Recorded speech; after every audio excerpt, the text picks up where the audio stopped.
mismo que apoyando la información que les he dado. ¿Correcto? La mayoría de los artículos son de revisión, es decir, la carnecita de los conceptos actuales en los temas. Hay temas en la revista que refuerzan la teoría y hay temas nuevos. Es importante que ustedes luego de sus 3 semanas se lleven 22 artículos, ¿no? O sea, que el grupo hayan revisado 22 artículos, que vale la pena, de temas diferentes aparte de las teorías. Entonces, es muy importante esto. Y la tercera parte son presentarles casos clínicos o situaciones para discutirlas y cuál sería la mejor forma de enfocarlo, diagnosticarlo, y tratarlo y prevenirlo. ¿De acuerdo? Vamos a tratar de hacer eso en las 3 semanas que nos toca. ¿Ok? Lo que yo les pido es puntualidad, no sean vagos. ¿Ya? No sean vagos. ¿Ok? Lo peor que pueden hacerse es ser un grupo mediocre. Y eso es terrible, ¿no? Entonces, me da mucha pena. Yo soy promoción 17 en la universidad, ¿no? Y yo estoy viendo a través de los años la mediocridad que ha caído a la facultad, ¿no?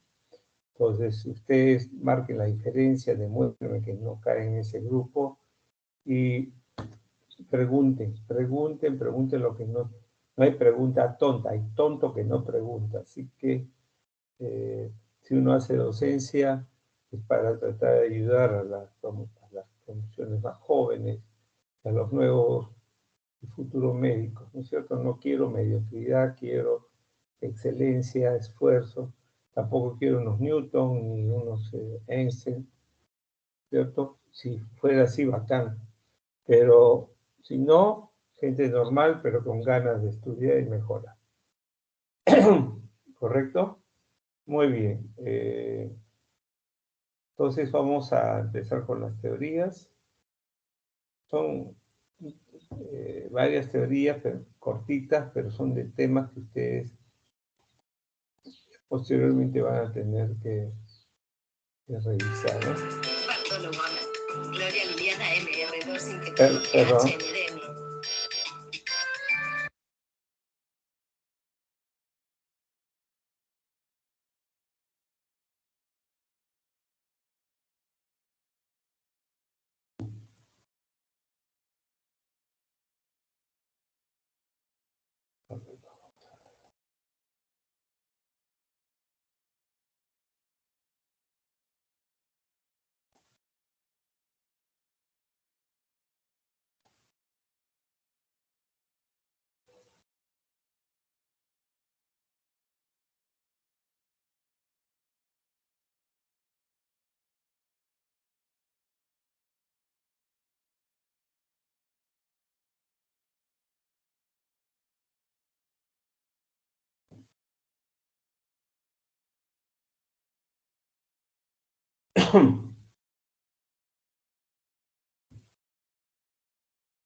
Ok.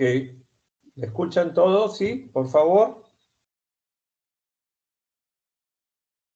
Sí, se le escucha, doctor. Perfecto. Entonces vamos a empezar con la primera teoría. La primera teoría es, si vamos a hablar de infecciones, tenemos que hablar de microorganismos, ¿no es cierto? Entonces, vamos a hablar de microbiología básica de infecciones. Vamos a recordar los microbios. ¿Correcto? La primera son las bacterias. Recuerden que las bacterias pueden ser cocos o pueden ser bacilos, gram positivos o gram negativos, de acuerdo a la tinción. Gram. Pueden ser aerobios, anaerobios, pueden ser extracelulares o intracelulares.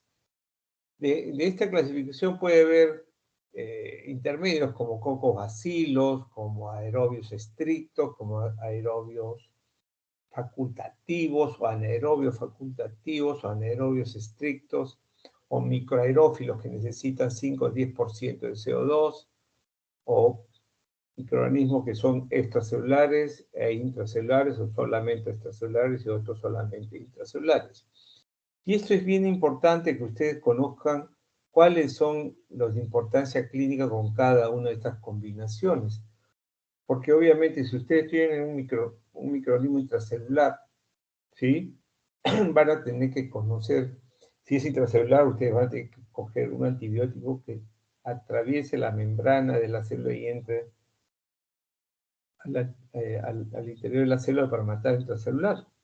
Entonces también van a tener que saber, y eso lo vamos a hablar más adelante y lo vamos a reforzar en terapéutica, que esto es un antibiótico liposoluble, es decir, que va a atravesar la grasa, los lípidos de la membrana y va a penetrar, ¿no?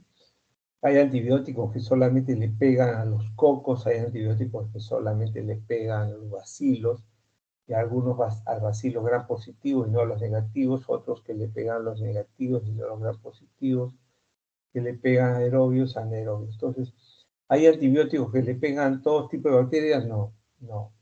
En el laboratorio, pues, in vitro puede ser, pero en clínicas no, in vivo no. Ustedes tienen que conocer los diferentes microorganismos, los de importancia clínica, ustedes combinen cocos gram positivos aerobios. ¿Cuáles son las de importancia clínica? O cocos gram positivos aerobios extracelulares. ¿Hay de importancia clínica que tengo que recordar? Sí, pues haga su lista y eso es bien importante. De la importancia de los cocos, hay los gram positivos y los gram negativos. Los que nos interesan de los gram positivos son los estreptococos, los estafilococos y los enterococos. De los estreptococos podríamos hablar del Streptococcus pneumoniae, que es el principal agente de la neumonía adquirida en la comunidad. Cuando tenemos Streptococcus pneumoniae, las infecciones son de vías respiratorias altas y de vías respiratorias bajas. El antibiótico de elección para Streptococcus pneumoniae es la penicilina. Entonces uno divide en penicilino sensible y penicilino resistente. Ya hablaremos en el momento de los antibióticos. La otra cosa que tenemos que recordar es que el Streptococcus pneumoniae es un encapsulado, capsulado como dicen los españoles, ¿no es cierto? Tiene una cápsula. Entonces los microorganismos que son capsulados o encapsulados tienen una secuencia clínica de daño. Entran al pulmón, producen neumonía, se meten al torrente sanguíneo, producen bacteremia y atraviesan barrera hematoencefálica, producen meningoencefalitis aguda. Entonces ustedes ya saben que cuando tengan sospecha o documento de un Streptococcus pneumoniae, tienen que evaluar esos 3 puntos. Los pulmones, la sangre y el sistema nervioso central, el líquido cefalorraquídeo. ¿Claro?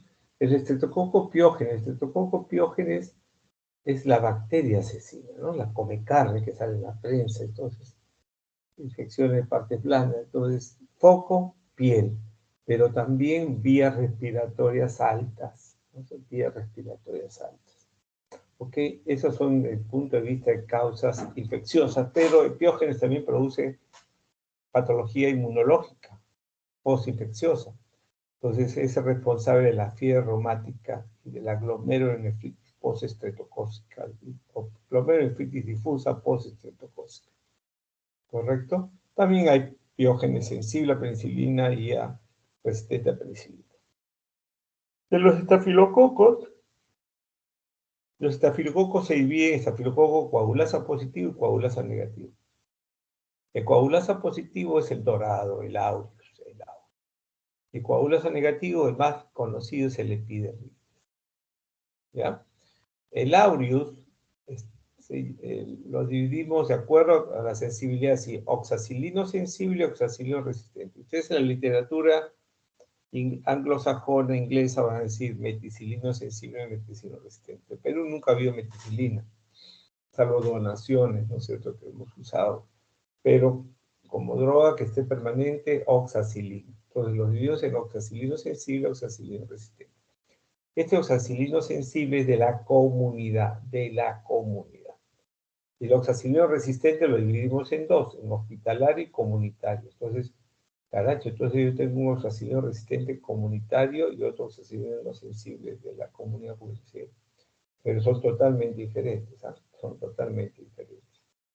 Oxacilino resistente. El hospitalario se presenta principalmente en gente enferma con comorbilidades y con antecedentes de haber estado hospitalizado, ¿no? Internado. Y el comunitario se ve gente joven sana, sin comorbilidades y sin antecedentes de haber estado hospitalizado. O sea que la resistencia a la oxacilina ya está en la comunidad. Y los estafilococos coagulosos negativos se tratan como oxacilinos resistentes. ¿No es cierto?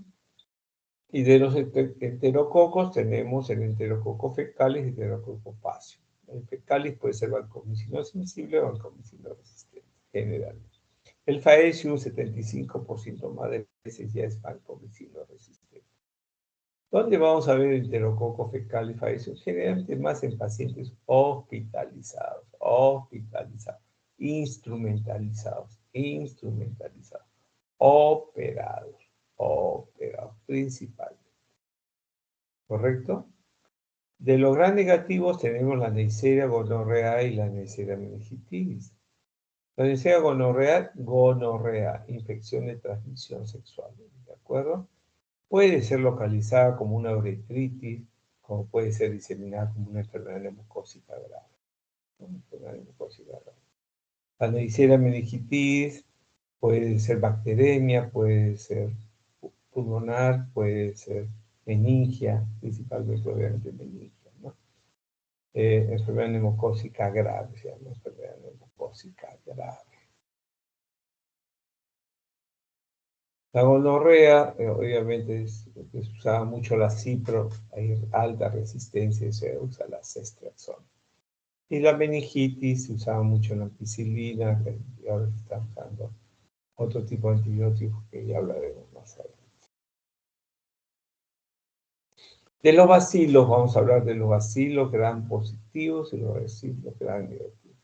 De los bacilos gram positivos ponemos como ejemplo la Listeria monocitógenes, que es el principal agente bacteriano causante de meningoencefalitis aguda bacteriano en pacientes inmunocomprometidos.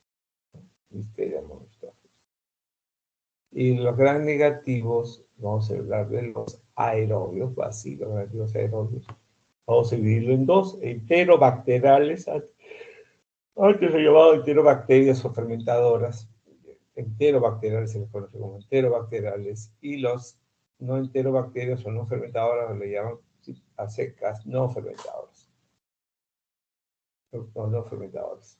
¿No es cierto? ¿Cuáles son las enterobacterias? Obviamente que están en la luz intestinal. Escherichia coli, la Klebsiella, Enterobacter, la Salmonella, el Proteus mirabilis, etc. Y no fermentadoras tenemos a la Acinetobacter baumannii, Pseudomonas aeruginosa, Stenotropomonas maltophilia. De acuerdo, estoy poniendo 3 de cada uno, ustedes pueden ampliar esto, enterobacteriales y no fermentadores.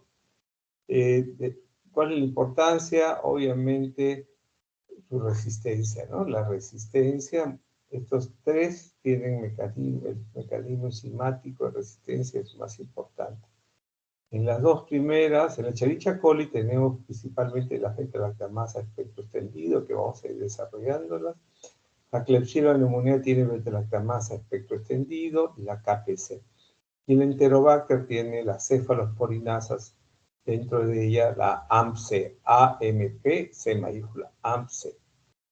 ¿Correcto? Y de las fermentadoras, como Acinetobacter, Pseudomonas, tienen más de un mecanismo, no solamente enzimáticos, tienen mecanismos a nivel de membrana, de bombas de flujo, etc. Y son altamente inductores de resistencia durante el tratamiento. El Stenotrophona maltophilia es un germen también hospitalario y tiene resistencia intrínseca, tiene una enzima que se llama la metalobeta-lactamasa, que desactiva, desintegra los carbapenémicos. De los anaerobios, para que ustedes siempre se acuerden, los anaerobios los vamos a dividir en esporulados y no esporulados. Los esporulados, de mayor importancia, es el Clostridium. Y el Clostridium vamos a dividir en neurotóxico y no neurotóxico. El neurotóxico es Clostridio tetani y el no neurotóxico Clostridio botulino. y lo no neurotóxico, Clostridio perfringens, que produce la gangrena gaseosa, y el Clostridio difficile, que es el que se relaciona con la diarrea por antibióticos o la colitis pseudomembranosa. ¿De acuerdo? Y los no esporulados vamos a utilizar el diafragma. Vamos a dividir por encima del diafragma y por debajo del diafragma. Por encima del diafragma, la prebotella melaninogénica, y por debajo del diafragma, el grupo bacteroides frágiles. Ya vamos a ir conversando más al respecto. Pero recuerden. Y hay prebotella melaninogénicos siempre y cuando la persona tenga dientes. Si no tiene dientes, no hay prebotella melaninogénica. De los hongos tenemos que recordar los hongos levauriformes, filamentosos, dimórficos y oportunistas. Los tres anteriores son oportunistas, pero llamamos así el cuarto grupo, ¿no? Los levauriformes hay varios, pero de importancia clínica son la cándida y el criptococo. De la cándida, el cándida albicans, cándida no albicans, y del criptococo tenemos el complejo neoformans y el complejo GAT, ¿cierto? De los filamentosos tenemos los, digamos, complejos Aspergillus, los mucorales y Fusarium, el género Fusarium. ¿Correcto? Dimórfico significa que en el cuerpo del mamífero, el cuerpo del ser humano, en todo caso, como ejemplo, toma la forma levauriforme y la filamentosa en el ambiente. O sea, a 37 grados levauriforme y a 25 grados filamentoso. Y ahí tenemos los endémicos, los dimórficos, los regionales, que tenemos Histoplasma capsulatum, Sporotrichенki y Paracoxidae brasiliensis. Y el oportunista, el Pneumocystis gyrodese. De los virus que ustedes tienen que recordar, tenemos los ADN y los ARN. De los ADN tenemos los pagnavirus y el hepatitis B, el virus de la hepatitis B, el papoavirus, que es el virus papiloma humano, y el herpetoviridae, ¿no? El virus herpes simplex 1 y 2, citomegalovirus, Epstein-Barr, el virus varicela zoster, entre otros. Y los ARN tenemos retrovirus, que tienen el HTV1, el VIH, el hepacivirus, que es el virus de hepatitis C, la influenza, y también tenemos los coronavirus, ¿no? Y ahora empezar con todos los coronavirus. Y de los parásitos, los dividimos en endoparásitos y ectoparásitos. Los endoparásitos, obviamente, están dentro del cuerpo, pueden ser protozoarios o helmintos. De los protozoarios pueden ser intestinales o extraintestinales. Y de los helmintos tenemos los nemátodes, los redondos, los céstodes y tremátodes, los planos. Y ectoparásitos, entre ellos los ácaros, pueden ser ácarosarcópteros, que es el sarna, y ácaros-no-sarcópteros, cuadros de alergia, ¿no? De atopía, urticariformes, etc., ¿no? Cuadros ectoparásitos en la superficie, Ok. Entonces, esta es una rápida revisión de microbiología básica. La charla la está grabando, si pueden volver a escucharla en esta plataforma. Preguntas hasta acá, por favor, preguntas.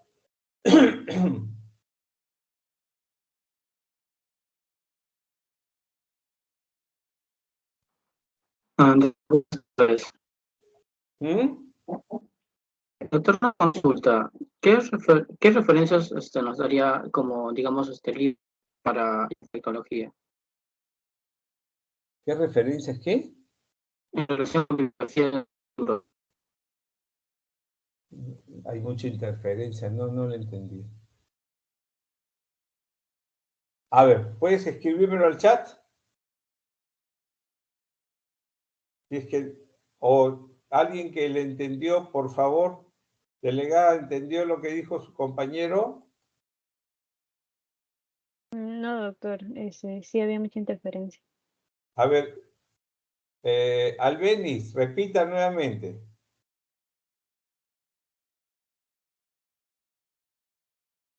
Albeniz, Dijo referencias bibliográficas, doctor. referencias bibliográficas hay en el sílabus. ¿Les han entregado el sílabus o no? ¿Les han entregado el sílabus o no? Repito, contesten, no sean malcriados. Por lo menos digan no, sí. Creo que sí, doctor. Sí, sí, Ahí sí. está sí la me creo. bibliografía, ahí está la bibliografía. ¿Ya? Ahí está la bibliografía. ¿Ok? Pero en internet pueden buscar taxonomía de los de bacterias, taxonomía de los hongos, etc. Sale en revisión, ¿no? Pongan taxonomía, revisión y les va a salir. Entonces, o bacterias de importancia clínica, bacterias de importancia clínica. Entonces, hongos de importancia clínica, virus de importancia clínica, etc. ¿No? Ok. Vamos a hablar sobre síndrome infeccioso. ¿Qué cosa es el síndrome? El síndrome es un conjunto de signos y síntomas, producto de un agente infeccioso. O sea, este síndrome conjunto, el síndrome de signos y síntomas, producto de un agente infeccioso demostrado, eso es infección, ¿no es cierto? ¿O no? ¿Qué cosa es síndrome? Síndrome infeccioso es el conjunto de signos y síntomas producto de un agente infeccioso, ¿no es cierto? Pero podemos ir más allá, ¿no es cierto? Inicialmente, síndrome infeccioso es un término que se usaba antiguamente como la teoría la denomina así, pero a mí me interesa saber si es infección o no. Ahora el término es infección.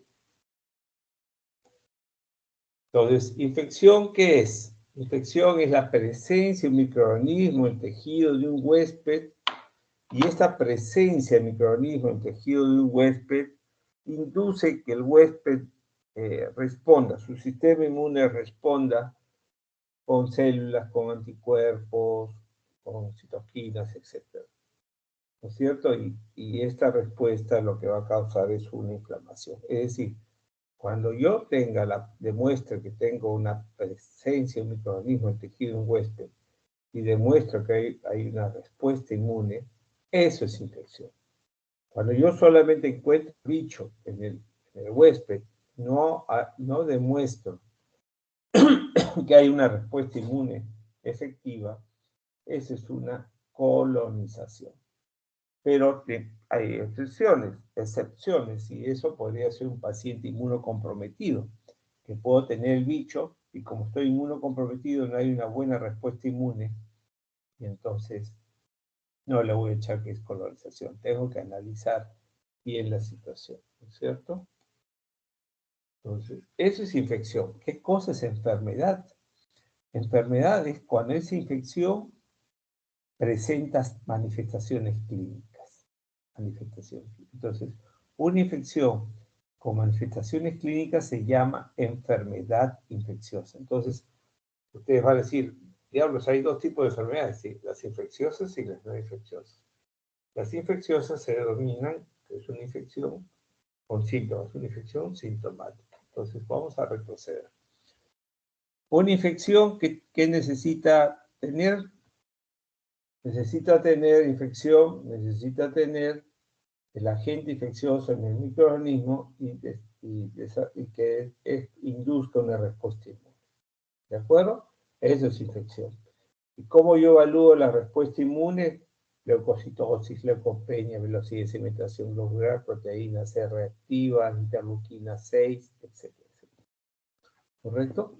Clínicamente, ¿cómo lo demuestro la infección? Fiebre, por ejemplo, ¿no? Pero primero estamos definiendo infección. Infección es presencia de microorganismo en tejido y la que induce la respuesta inmune por parte del huésped.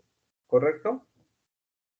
Ahora, esta infección puede ser de dos tipos. Puede ser asintomática o sintomática, asintomática o sintomática. La asintomática se llama también infección latente, infección subclínica, infección inaparente, ¿correcto? Infección asintomática, infección latente, infección subclínica, infección inaparente.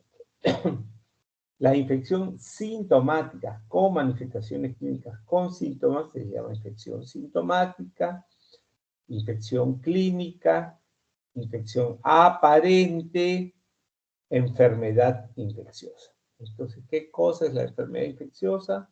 Es una infección sintomática, ¿correcto?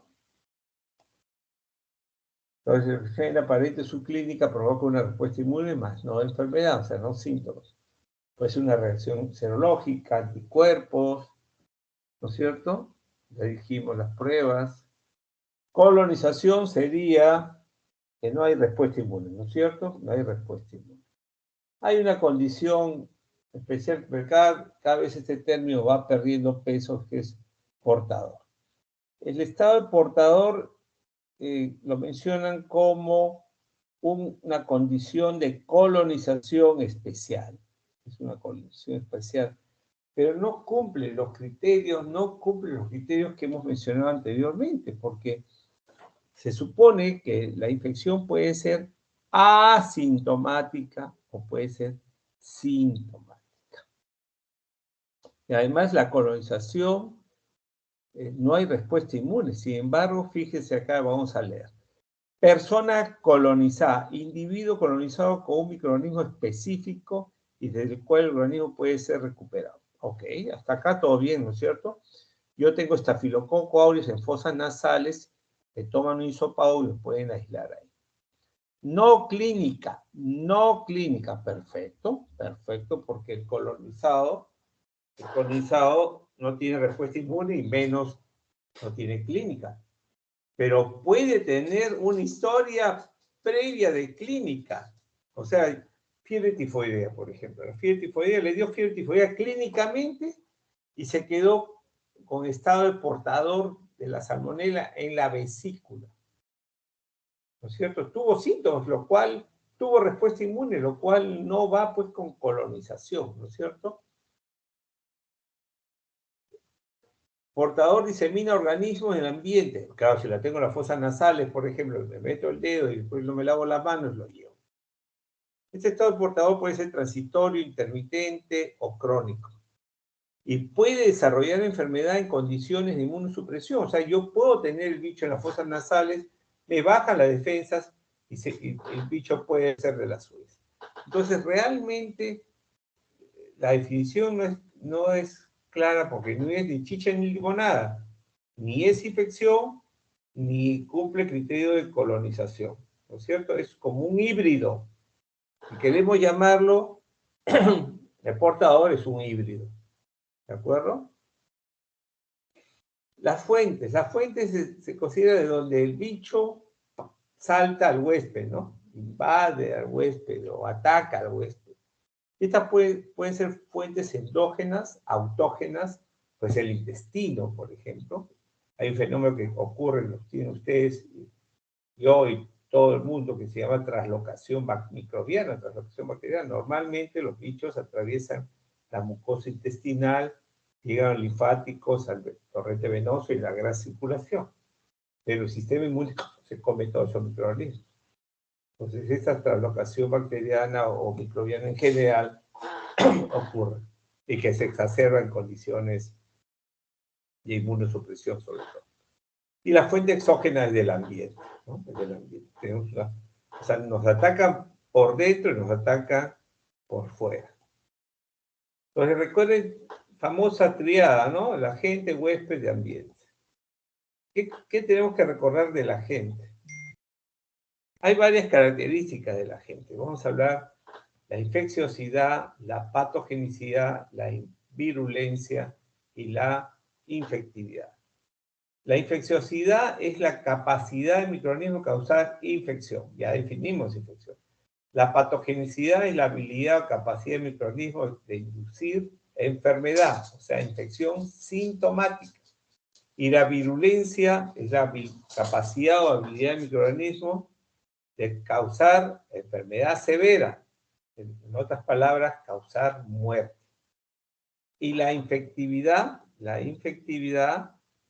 es la habilidad del microorganismo de invadir el huésped desde una fuente. O sea, si yo tengo el bicho en una fuente, tengo la capacidad, habilidad de saltar, de llegar al huésped, ¿no es cierto?, de invadirlo, esa es infectividad. Pero hay que agregar algo, que en esto de infectividad, en el menor número, o sea, en el menor número de exposiciones. O sea, yo soy el bicho y me expongo a un paciente a la primera y no lo infecto.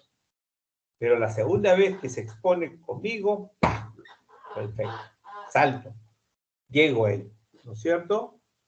Entonces, ¿cómo se mide? ¿Cómo se mide esto? La tasa de infección, si yo tengo 100 personas, ¿cuántas se infectan? 5 de 100. La patogenicidad, ¿cuántos se enferman? Es la tasa de morbilidad. Estoy sacando indicadores, mire, estoy sacando indicadores. Puedo medir eso, esas características de la bacteria. La morbilidad, ¿cuántas se enferman? De las personas infectadas, ¿cuántas se enferman? ¿No es cierto? Y virulencia sería la tasa de letalidad. El número de 100 personas infectadas, ¿cuántas se mueren? ¿Cuántas se mueren? 10 de 100, por ejemplo. ¿Correcto? ¿Y cómo sería la infectividad? La infectividad, ¿cuál sería?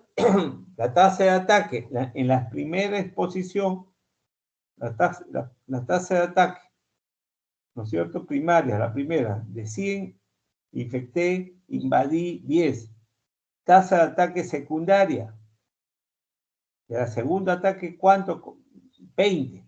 Y así, ¿no es cierto? La tasa de ataque. ¿Correcto? Entonces, yo puedo medir las características de la gente. Es muy importante. Todas estas características son dependientes de la condición del huésped, sobre todo si es inmunocompetente o inmunocomprometido.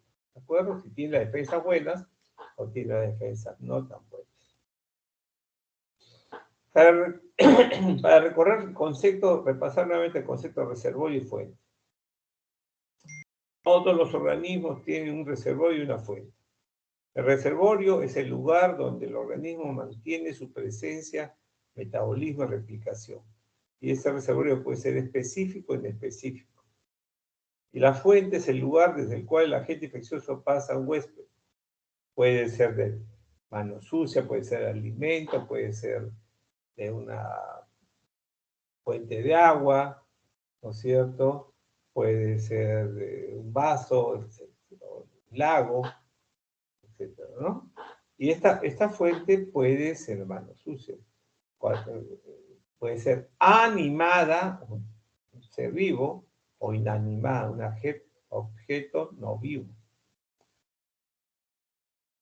¿Qué otros factores pueden influir en que un agente infeccioso produzca infección? ¿No es cierto? La dosis. Basta un bicho en algunas entidades, basta 10, basta 100, basta 1000, 10.000, etc. ¿No es cierto? También es bueno que recorremos el periodo de incubación, desde que ingresa el organismo al ser humano hasta que produce el primer signo o síntoma, ¿no? ¿Qué cosa es la enfermedad? La clínica ya hemos dicho que es la infección sintomática. ¿Y qué cosa es la convalescencia? La recuperación, ¿no? Entonces ustedes tienen que conocer de las entidades cuál es el primer signo o síntoma que indica recuperación, que la infección está controlada. Generalmente la fiebre, ¿no? Cuando cae la fiebre, generalmente es el inicio de la convalescencia de los cuadros infecciosos. ¿Cómo se transmiten los agentes infecciosos? Se transmiten por contacto, y ese contacto es directo, persona a persona, la mano sucia, relaciones sexuales, beso, ¿no es cierto? Y el indirecto a través de vectores y vehículos. Los vectores son los objetos animados, pulga, piojo, garrapata, por ejemplo, y vehículo que puede ser una cuchara, un plato, una taza, un alimento, ¿no es cierto? Y el aéreo respiratorio, vamos a poner aéreo respiratorio, tenemos el aéreo propiamente dicho cuando los bichos son eliminados por gotitas menos de 5 micras. Esta gotita es menos de 5 micras cuando canto, cuando hablo, cuando grito, cuando silbo, etc. Se eliminan gotitas. Estas gotitas tienen de diámetros menos de 5 micras. Entonces, estas gotitas no se van a suspender largo tiempo, van a estar largo tiempo, algunos dicen 4 o 8 horas, y pueden viajar distancias, ¿no? Distancias. Generalmente viajan unos 8 metros, y si estamos en un ambiente cerrado, pues no van a viajar tanto, pero se van a concentrar y van a estar más tiempo suspendidas, entonces las personas pueden inhalarlos, ¿no? Pueden inhalar, es peligroso. ¿Qué consideramos ahí? Tuberculosis, sarampión, varicela zoster. Entonces son peligrosísimos esos pacientes que tengan eso. ¿A dónde van? Cuarto aislado individual. ¿Y qué usa el personal que va a cuidarlo? Mascarilla quirúrgica, no. Se llama una mascarilla especial que se llama respirador N95. Eso lo va a usar la persona que lo va a cuidar, ya sea el familiar, y el personal de salud que va a tratarlo. ¿De acuerdo? ¿Qué usa el paciente mientras tanto? Mientras tanto el paciente esté hospitalizado en casa y en tratamiento, mascarilla quirúrgica simple para que no salga el bicho, ¿no es cierto? ¿Y qué usa el personal? N95 para que no ingrese el bicho. Además hay que aislarlo en cuarto especial, donde que tenga filtro CEPA, de cambio de aire, y presión negativa, que o sea, no sale el aire del cuarto, siempre se aspira y va a ser eliminado, digamos, al ambiente, pero con filtros especiales y tratados, ¿no? ¿Correcto? Eso es entonces es muy importante. Y la otra es por gotitas, o el aéreo también le llaman aerosoles, ¿no? Aerosoles. Y la otra es gotitas, que son 5 micras o más. 5 micros o más. Ahí están los virus respiratorios, ¿no? Los virus respiratorios. Entonces, 5 micros o más. Cuando son eliminados, esa gotita no viaja más de 2 metros. No viaja más de 2 metros. Entonces, cuando un personal de salud tiene un paciente, obviamente, digamos, cuando esté en el perímetro de 2 metros, tiene que usar su mascarilla quirúrgica simple, el paciente igual, ¿correcto? En esos casos no necesita N95, ¿correcto? Sino el perímetro. Y separo las camas 2 metros, si es una sala común, separo las camas más de 2 metros y entonces estamos protegidos, ¿de acuerdo? Estos virus también, estos agentes también caen al suelo y obviamente van a sobrevivir. Entonces, si voy a tocar esas superficies, higiene de manos. En los de contacto que hablamos, es muy importante la higiene de manos, ¿no es cierto? Y si vamos a trabajar con secreciones, uso mis guantes. Pero la higiene de manos es fundamental. Entonces, en el respiratorio, recuerden que tenemos por aerosoles, menos de 5 micras, y gotitas, o macrogotitas le llaman también, 5 micros o más, que no van a viajar más de 2 metros. En cambio, las aerosoles van a viajar más de 2 metros y van a estar suspendidos más tiempo. En cambio, las macrogotitas no viajan más de 2 metros y rápidamente caen al suelo, a la superficie de la mesa. Por lo tanto, siempre practicar la higiene de manos, ¿no es cierto? Muy bien, ya hablaremos más al respecto. Ok, la cadena de transmisión de las infecciones. Recuerden que es muy importante que nosotros conozcamos, digamos, los principales bichos, cómo se transmiten, cómo podemos adquirirlos, cómo podemos pasar. Y eso se llama transmisión cruzada, ¿no? Yo puedo transmitir los agentes infecciosos, o yo puedo adquirir, el paciente puede adquirir, o viene la visita en el hospital y nos puede transmitir tanto a personas de salud como... Entonces, siempre hay que tener mucho cuidado. Entonces, esa cadena de transmisión de las infecciones tiene 5 elementos. Tiene el reservorio, que puede ser un reservorio animado o un reservorio inanimado.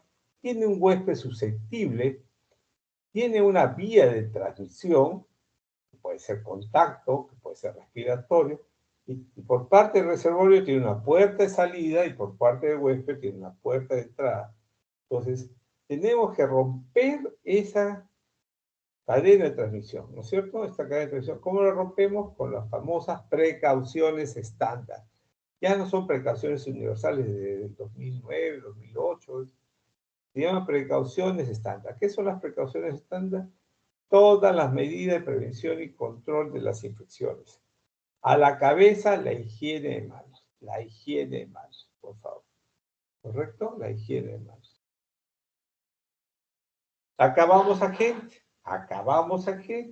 Vamos al huésped. Y el huésped lo que les interesa, si el huésped es inmunocompetente o inmunocomprometido, si tiene sus defensas buenas o si tiene sus defensas no tan buenas, ¿no es cierto? Y del ambiente, ¿qué me interesa? Del ambiente me interesa, ok, datos epidemiológicos, ¿no es cierto? ¿De dónde viene? Estilos de vida, en qué trabaja, qué come, qué viajes ha hecho en los últimos 6 meses, ¿cierto? Acaba de llegar de Europa, acaba de llegar de Asia, acaba de llegar de África, acaba de llegar de Loreto, acaba de llegar de Tumbes, acaba de llegar de Tacna, de Huancayo, de Oxapampa, etc. Todos estos datos son importantes. Todos. El dato epidemiológico es muy importante para evaluar factores de riesgo, factores condicionantes, factores predisponentes. Hay que preguntar bien, por favor, ¿sí? Hay que hacer una buena anamnesis. Acuérdense que de la anamnesis y el examen físico que vamos a tener, vamos a tener un diagnóstico presuntivo y pedimos los exámenes auxiliares para buscar el diagnóstico definitivo. El diagnóstico definitivo. ¿Correcto? Preguntas, por favor. Preguntas. Preguntas.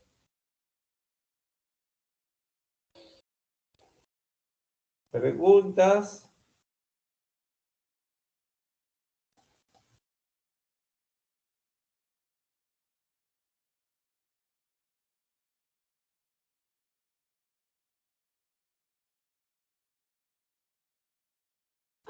Preguntas.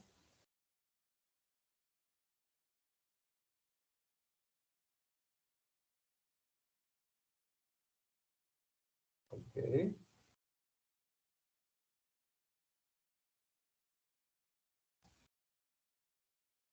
Bueno, ya hemos hablado sobre conceptos, vamos a ir aplicando ciertos, digamos, los conceptos para avanzar en temas más complejos, como son la epidemiología de las infecciones en el Perú y el mundo, o las infecciones emergentes y reemergentes. En los últimos años, la situación sanitaria mundial ha estado dominada por la prevalencia de las enfermedades transmisibles, las cuales representan una pesada carga de morbilidad y mortalidad para nuestros países, especialmente aquellos en vías de desarrollo. ¿No es cierto? Las enfermedades infecciosas son responsables del 26% del total de muertes anuales en una población de, digamos, acá 6 billones de personas, ¿no? Sabemos que en el mundo somos más de 7 billones de personas, casi llegando a 8 billones de personas. 1.000 millones, cada billón son 1.000 millones, ¿cierto? Y en realidad se puede llegar se puede decir que 1 de cada 3 muertes en el mundo es producto de un agente infeccioso. Ahora, la mayoría de estas infecciones son agudas, pero hay patologías crónicas que son producto de agentes infecciosos también. Por ejemplo, el cáncer de cuello uterino, el 99% del cáncer de cuello uterino es producto del papilomavirus humano. El sarcoma de Kaposi es un virus herpes humano tipo 8. Y así, ¿no es cierto? las úlceras gástricas, interviene el Helicobacter pylori. Por eso es que se dice que 1 de cada 3 personas que mueren en el mundo cada año son porque mueren por una causa infecciosa. Por lo tanto, infecciones son de importancia extrema. Sin embargo, no le damos en la formación de estudiantes de medicina la importancia necesaria. Ok, vean la carga, ya hemos dicho un poco sobre carga de enfermedad. Vamos a revisar otro concepto que se llama enfermedades tropicales desatendidas. Enfermedades tropicales desatendidas, descuidadas. Estas enfermedades tropicales desatendidas tienen una mayor prevalencia en regiones entre 35 grados norte y 35 grados sur, es decir, áreas tropicales y subtropicales, ¿no es cierto? Con altitudes por debajo de 2.200 metros y temperatura entre 15 y 40 grados, es decir, el Perú está ahí. El Perú está ahí, ¿no es cierto? Ok, entonces tenemos estas infecciones, sí. Las poblaciones que viven en esas regiones generan alrededor de $1 diario y son consideradas las más pobres del mundo. ¿Cumplimos ese criterio? Por supuesto que sí, en muchas regiones del Perú. Y alrededor de 0.2 billones de personas en el mundo quienes viven en la absoluta pobreza, principalmente en África, subsahariana, Asia y Latinoamérica, son vulnerables. Yo diría que en la actualidad son 2 billones de personas o más, ¿no? 2 billones de personas. O sea, prácticamente un tercio, no que un tercio, sí, un tercio o quizás 40% de la población mundial. 40% de la población mundial vive en estas zonas que están predispuestas a desarrollar este tipo de infecciones. Acá tenemos una lista de una serie de entidades y vean que los países son países en vía de desarrollo generalmente de África, de Asia y de Latinoamérica, ¿no es cierto? Y entonces son millones de personas que están expuestas y millones de personas que desarrollan infección, ¿no? Y cantidad de enfermedades. Entonces, ¿cómo enfrentar todo eso? Son decenas, cientos de enfermedades. Entonces, los investigadores se dieron cuenta que el 90% de la carga resulta de 7 enfermedades principales. Entonces dijeron, pucha, si nosotros trabajamos y actuamos sobre estas 7 entidades, vamos a actuar sobre el 90% de la carga de enfermedad. Ah, bacán. ¿Cuáles son? Escariasis, trichuriasis, nematodes, quistosomiasis, filariasis linfática, tracoma y ecofiquiasis. En Perú, ¿qué tenemos? Escariasis, trichuriasis, nematodes y filariasis linfática. ¿Qué tenemos en nuestros vecinos? Esquistosomiasis. No tenemos ni tracoma ni oncocerquiasis en nuestro continente, ¿no? Estas entidades son altamente prevalentes y difíciles de controlar. Pero ya sabemos que si uno actúa sobre estas 7, va a tener un impacto sobre el 90% de la carga. La otra cosa es muy importante, pues, y esto es que es producto de la pobreza, ¿no? Entonces hay que combatir la pobreza y el Ministerio de Salud no lo va, eso es el trabajo del Ministerio de Salud, esos son de los estados, entonces, pero hay que trabajar con las áreas de salud, apoyar y combatir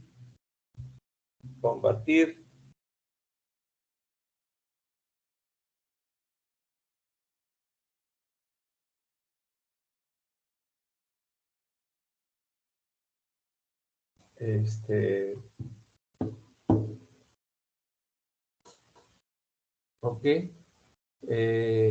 Combatir la pobreza, ¿no? Si no, ¿cómo vamos a sacar? Fíjense otro dato importante. Existe un grupo de 13 enfermedades responsables de alrededor de 57 millones de años de vida perdidos o discapacidad temprana, ¿no? En otras palabras, hemos dicho que hay decenas, centenas de infecciones, pero también los investigadores han visto que 13 de ellos matan prematuramente a la gente o produce discapacidad. Y eso tiene un costo, ¿no? Se llama costo-utilidad. Imaginemos, por ejemplo, ustedes que fuesen 10, ¿ya? Y todos tienen la misma edad, 25 años. Y la proyección es que ustedes se jubilen a los 70 años. Entonces, ¿cuántos años tienen para trabajar? 35 años. 35 años. De estos 10, teniendo 25 años, se mueren 5. O sea, ¿cuánto han producido? 0. De estos 5, 3 trabajan 20 años. A los 20 años o se quedan discapacitados, ya no trabajan o se mueren. Entonces, 3 han trabajado 20 años. 3 por 20, 60. ¿Correcto? Y uno fue el único que logró los 35 años. 95, ¿no? 95 años. Si ustedes eran 10 y tenían 35, ustedes tenían 350 días de producción y solamente produjeron 95. Entonces, ¿cuántos años de vida perdido? Si ustedes cotizan cuántos la productividad en 35 años, la plata, ¿no? Se pierde plata, gente que pudo producir, entonces se pierde. Entonces, pero ya saben que estas entidades, estas 7 entidades, son el 90% de la, digamos, que producen el 90% de la carga de enfermedad, ¿ya? Y entonces, sobre eso hay que actuar, pero en el fondo hay que actuar sobre la pobreza. Este es un cuadro, pero es el 2007, que las 10 principales causas de años de vida perdido, ¿no es cierto?, ya sea por muerte prematura o discapacidad, ¿no? Y a la cabeza están las infecciones respiratorias bajas, luego tiene SIDA, etcétera, etcétera. En ese momento, fíjense cuántas son causas infecciosas.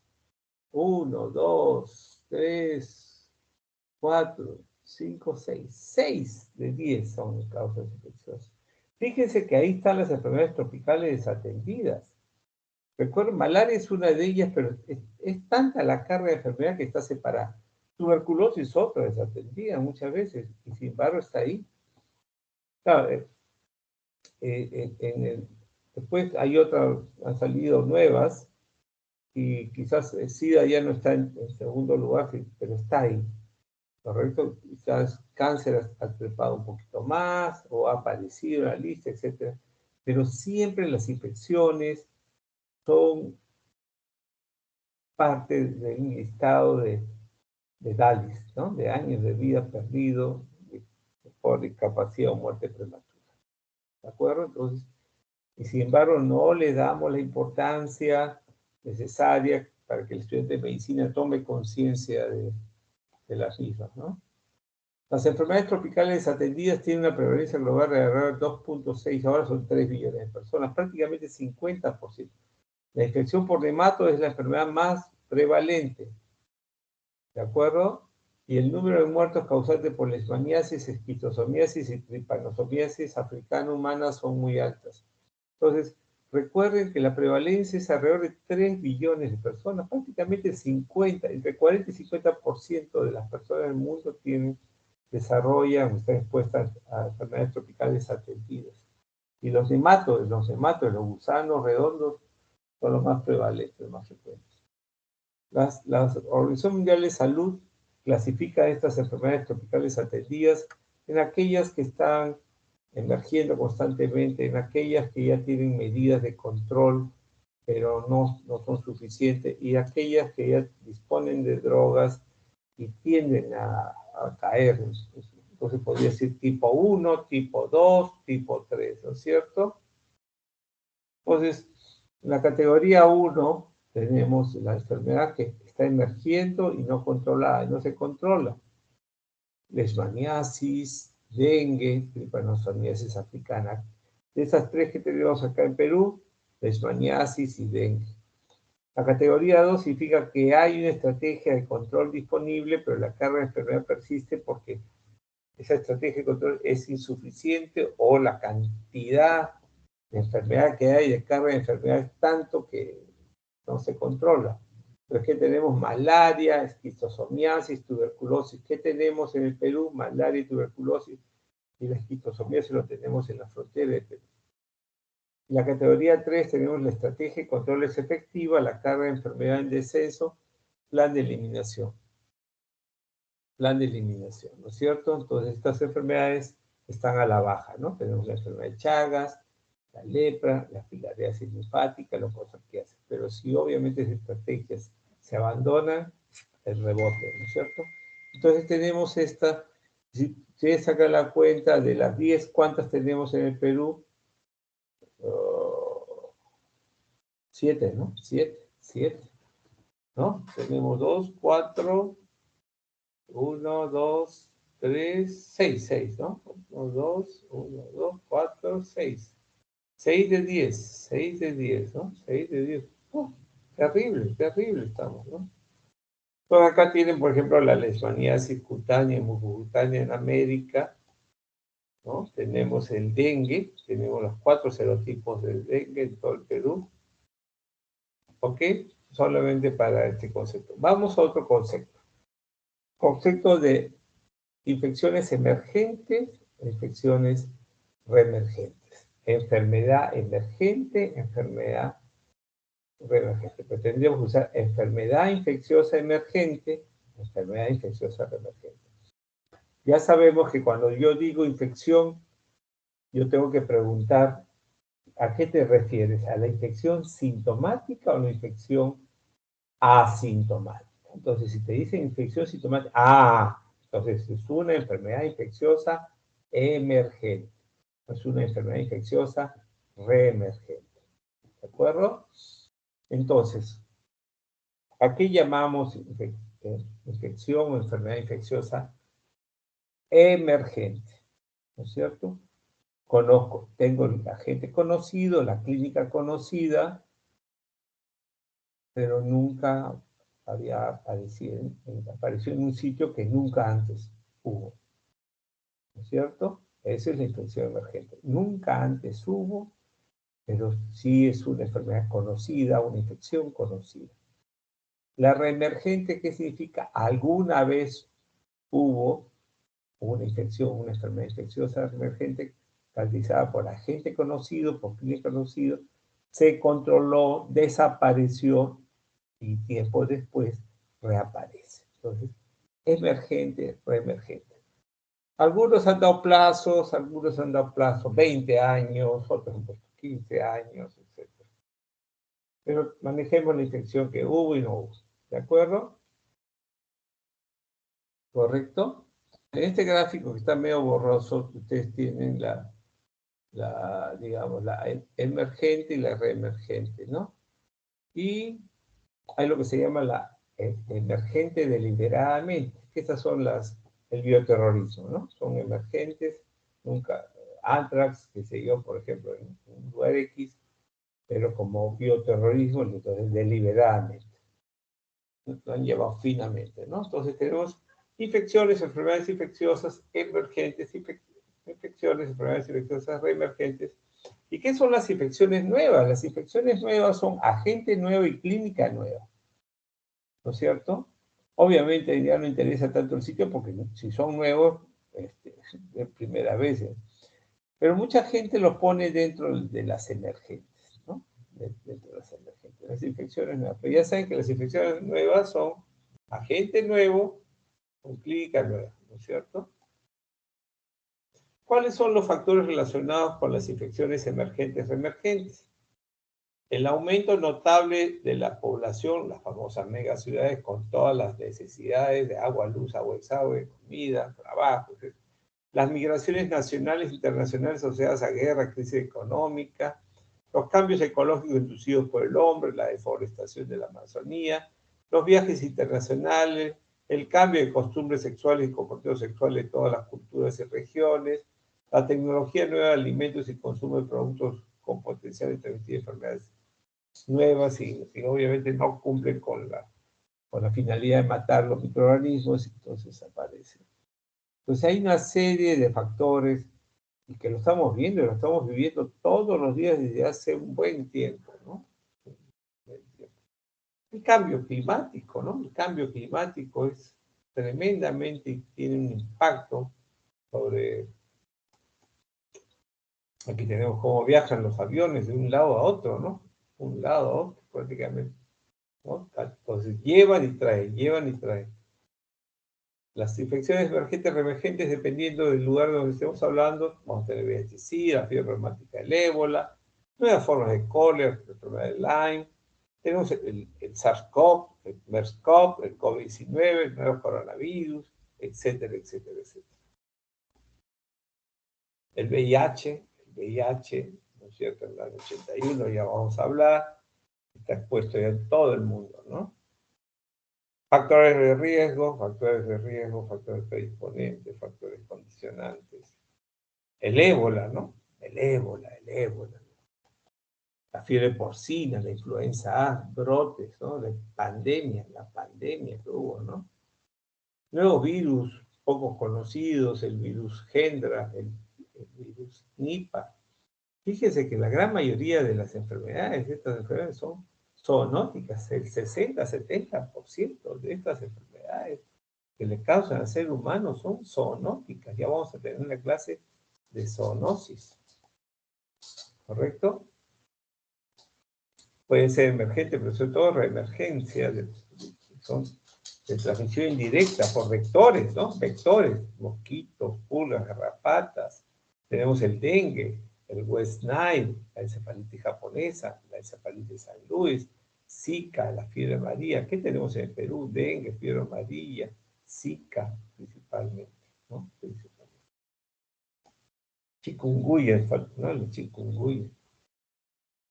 La fiebre amarilla en el mundo, miren el continente sudamericano, miren con toda la cuenca del Amazonas, ¿no? La cuenca del Amazonas.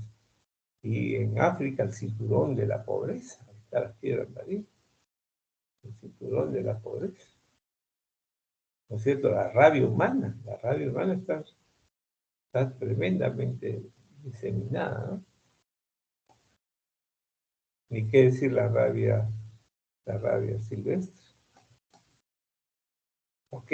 SARS, ahora, los SARS. En 2003 tenemos todo el zoonosis transmitida de mosquito con su mamífero intermediario, ¿no es cierto? Tenemos el SARS-CoV-1 en 2003, China, ¿no es cierto? El MERS-CoV en la península arábiga en 2012, y luego tenemos en 2009 el SARS-CoV-1, y obviamente cada vez hay más coronavirus ya cubiertos y que pueden potencialmente que nos van a producir daños, ¿no? Tenemos tuberculosis asociada al VIH, cólera en el continente americano, peste en la India, Perú, dengue, Latinoamérica, malaria. Estamos hablando de epidemias memorables, ¿no? Memorables. Tuberculosis, ¿no? Tuberculosis. Resistencia bacteriana, resistencia antimicótica, ¿no? Etcétera, virales, etcétera, ¿no? Resistencia antimicrobiana, ¿no? Diferentes gérmenes, mecanismos de resistencia. O sea, yo puedo conocer el bicho, pero si es un mecanismo de resistencia como que tratamos efecto extendido, es otro bicho. Yo tengo un neumococo sensible a penicilina, es un bicho. Es un resistente a penicilina, un productor, qué sé yo, tiene un receptor PBP1, PBP3, primas, otro. Yo tengo una Escherichia coli sensible a cefalosporina de tercera generación, y yo tengo una Escherichia coli cefalosporina de tercera generación resistente, y tiene beta-lactamasa, es otra cepa. Si nunca lo he tenido en el Perú, ahí en ese momento es una infección o una infección emergente. Si tiene síntomas, una enfermedad infecciosa emergente, puede terminar siendo una epidemia en el Perú, ¿no es cierto? En el Perú tenemos una serie de bichos. Sabemos que malaria es la infección más frecuente en el mundo, malaria. Está peleando con el dengue y con otros, pero malaria sigue siendo en Perú igual. Estamos mencionando ahí el COVID-19 está metido entre los. En la actual vivimos pues una pandemia, ¿no? En la cuenca de los ríos, ahí tenemos la fiebre amarilla, tanto tenemos urbana como selvática, ¿de acuerdo? La infección crónica por hepatitis B, que hemos dicho baja prevalencia, menos de 2%, más de 8%, más de 8%, algunos dicen más de 7% en sangre periférica de superficie, para hablar de alta endemicidad, y lo que es mayor de 2, o de 2 a 8, de 2 a menos de 8, es intermedio, ¿no? Perú, ¿qué cosa es? Un país intermedio, pero la infección crónica por hepatitis B, con áreas de hiperendemicidad como es la selva y los valles interandinos de la Cordillera Sur, ¿no es cierto? Recuerde que infección crónica por hepatitis B es la persistencia de la infección de superficie en sangre periférica más de 6 meses. Esta infección crónica termina produciendo hepatopatía crónica, cirrosis y cáncer del hígado. Miren la transmisión vertical del virus hepatitis B. Vamos a revisar hepatitis B en el artículo y miren cómo la infección temprana termina que esta gente desarrolla infección crónica y hepatocarcinoma tempranamente. En países desarrollados es bimodal, ¿no? O sea, menos en la juventud y más en la adultez, ¿no? Y vean cómo los pacientes que tienen hepatocarcinoma son de zonas endémicas de hepatitis B. Por lo tanto, la campaña de vacunación contra hepatitis B son básicas, ¿no? Esta es la forma verrucosa de la verruga peruana, ¿no? Por Bartonella bacilliformes. Siempre fue Ancash conocido como, pero cada vez tenemos otros departamentos, Cusco, Amazonas, Cajamarca, La Libertad, etcétera, ¿no? Que tenemos brotes. Nuevas áreas de enfermedad de Carrión como Amazonas, como Cusco, etcétera, ¿no? La brucelosis humana, principalmente producto de productos lácteos no pasteurizados de cabra. En Piura no hay, pues, porque esos productos son pasteurizados de las cabras piuranas, pero de las sierras sur, viene de Huancavelica, no sé si en vacunas llegan a Ica, los productos, y luego va a Lima, por eso hay tanta brucelosis en estos sitios, ¿no? Y obviamente el Chagas, ¿no? Chagas clásico en Arequipa, en sur del Perú, Arequipa, Tacna, Moquegua. Sin embargo, se ha descubierto que hay vectores en el Perú no oriental, la Chirimacha en el sur y Pastrongilus en el norte, ¿no? Pastrongilus, ya van a tener su seminario en Chagas y van a ver, y hoy día han tenido ofilismo. Acuérdense que ofilismo es el accidente por mordedura de ofidio, ¿no es cierto? Ese es el ofilismo. Acá tiene el Guerrero de Cascabel. Y hay un artículo sobre ofilismo en la que alguno de ustedes va a revisar eso. Vamos a repasar. Entonces, ya dijimos que el origen de estas enfermedades, de estas infecciones infecciosas, es la pobreza, ¿no? Pobreza a todo nivel. Entonces, por ejemplo, el dengue, ¿no? Tenemos el mosquito, ¿no? De la Aedes aegypti, con sus patitas blancas, y la gente no tiene agua potable, tiene que guardar su agua en recipientes, y la Aedes le gusta pues el agua calma, limpia, cristalina, y ahí deposita sus huevos, pues, entonces hace todo su ciclo. Entonces, por eso es que cada verano, sobre todo, hay los brotes de dengue principalmente en los conos de la ciudad, ¿no? No hay estos servicios de agua potable y mejores condiciones de higiene, etcétera, ¿no? Entonces, los cementerios que llevan también agua, sobre todo cementerios clandestinos, y de ahí se disparan hacia la ciudad, pues, ¿no? Hacia la ciudad, y ahí pues dengue, ¿no? Dengue. Entonces, todas estas aguas, lluvias, por ejemplo, lo poco que llueve, pero obviamente está lloviendo mucho en Lima, queda estancado y ahí ponen sus huevos, ¿correcto? Entonces, los desafíos, el agua, el saneamiento, mientras tanto, las amas de casa, limpiar sus recipientes, limpiar sus techos para que no se acumulen, vaya recipientes que se acumulen en la lluvia y ahí tenga la oportunidad el mosquito de establecer los huevos para el virus del dengue, ¿no?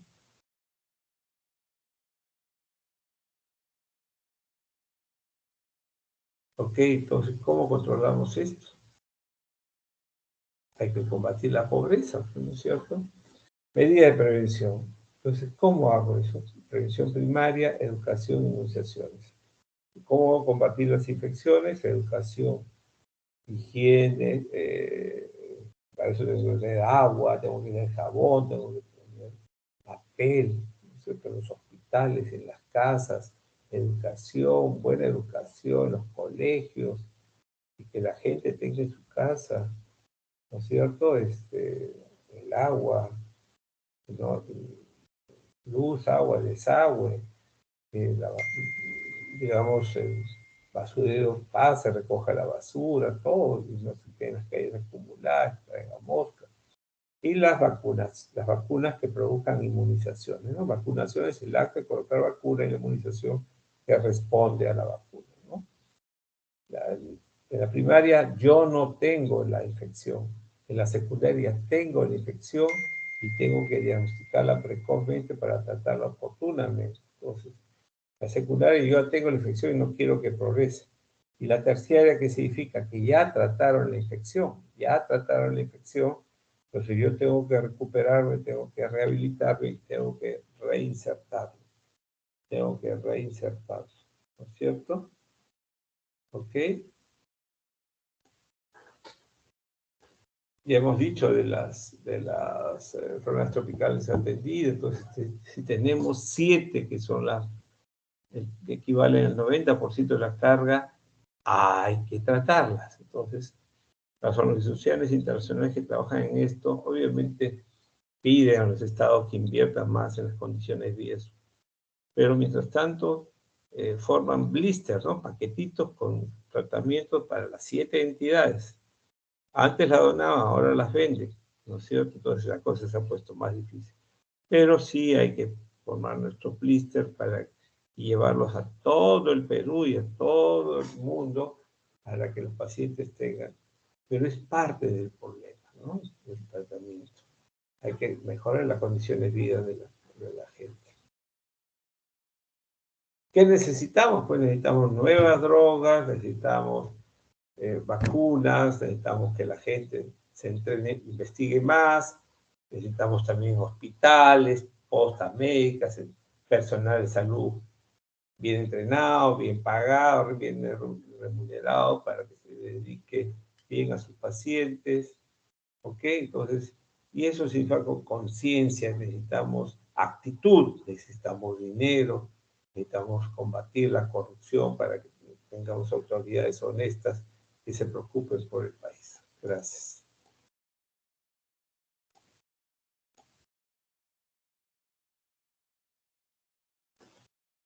¿Preguntas? ¿Preguntas?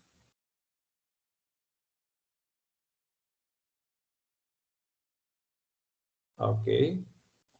Vamos a tocar ahora el enfoque clínico, ¿no? Cómo enfocar problemas. Y vamos a usar 2 tipos de problemas comunes.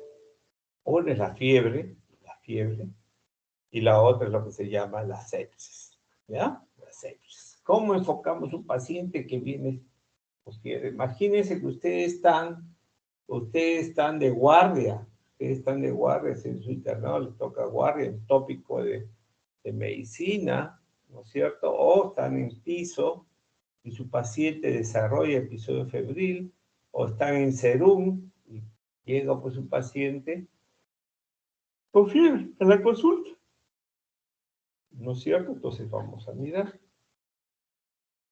cómo manejamos esto.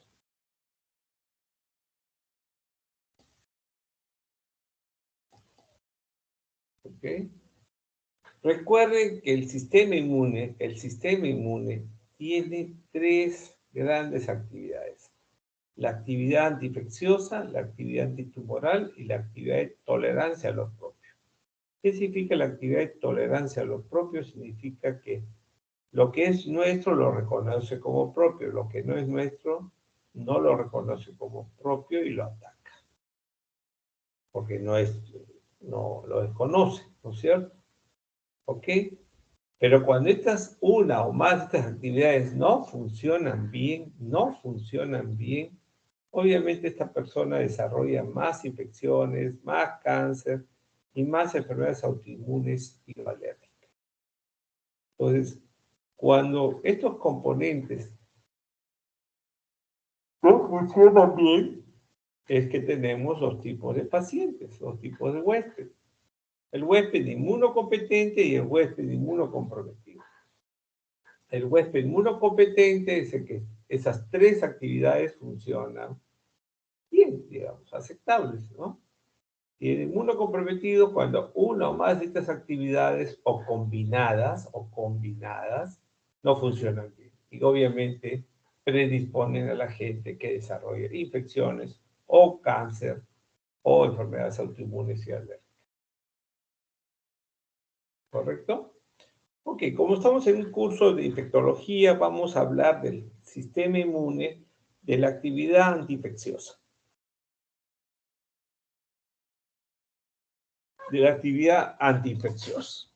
Entonces, ustedes recordarán que el sistema inmune es una mesa de dos patas, la inmunidad innata y la inmunidad adquirida. ¿De acuerdo? La inmunidad inespecífica, la inmunidad específica o adaptativa, le llamo. Esta inespecífica no es tan, en los últimos años se sabe que no es tan inespecífica, pero no vamos a discutir eso. Simplemente, yo lo que quiero es que vea y vamos a utilizar que el sistema inmune tiene tres grandes componentes. El componente fagocitario, el componente de inmunidad humoral, el componente de inmunidad celular.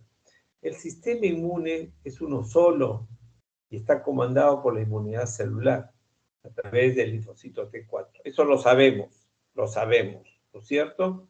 Pero vamos a dividirlo así para entender mejor su función, su actividad antiinfecciosa. ¿De acuerdo? Su actividad antiinfecciosa. Entonces, el componente fagocitario está dado por los polimorfonucleares o por los mononucleares, ¿no? Mononucleares como los macrófagos, como los monocitos, ¿sí? Y también por los polimorfonucleares. Entonces, polimorfonucleares, ¿cuáles son?